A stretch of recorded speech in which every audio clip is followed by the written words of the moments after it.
Magandang araw po sa inyong lahat. Ako po si Kenneth Jun T. Esteban, anak po ni Benjamin Gallardo Esteban Jr. and Edsel Tamira Esteban po.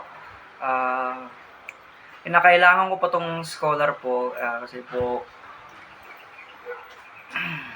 hindi po kaya ng aking mga magulang yung katawa kayo. Agintirap ka mga tao. Nakita na dugol mo. Ulit. Tuloy. Tuloy mo. Kinakailangan po namin scholar po kasi di po kaya po namin yung total price po ng nursing po. At if nagtatanong po anong trabaho po ng mga ng parents at guardian ko po, si lola ko po wala, di na po siya nagtatrabaho, agkabaw na rin po siya. Agkabaw. Tapos minsan po Senior citizen ko naman nata. tapos minsan po pag nakakalimutan niyo po lumalabas po siya ng hubad, nagtatakbo-takbo po doon sa labas. Okay.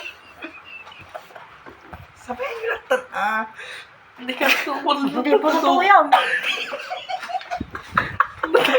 Kasi na tumapila di. Huwag na. Tadi school. Iba ka na ito ba nata? Madalahin mga balew. Mante. Puro scholarship ko rin. Scholarship. May atagin tumidulin mo. Makikita ni. Ayun po, di-divide po yung trabaho po namin. Si Papa sana po magtatrabaho po sana, pero inaalagaan po namin itong lola po namin kasi sa ugali niya pong ganon na maagkabaw po tapos lumalabas na ano. Hindi alam mo agkabaw. It's a kid mo. At may AIDS, matinupa utak ko, tanga. Mahalan niya yun. Hindi ka. Wunlat. Para meron na mga abno. Nay. Mate. Tuloy. Sige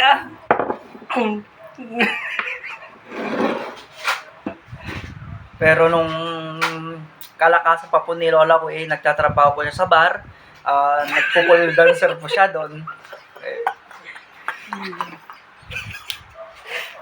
Tapos marami po siyang lalaki po noon sa yung kwento po niya sa akin. Pinagmamakil niya po sa akin niya noon.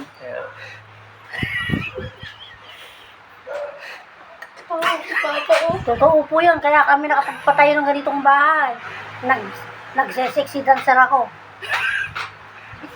Sa uka mo tinawanan ah. Okay. Tuloy.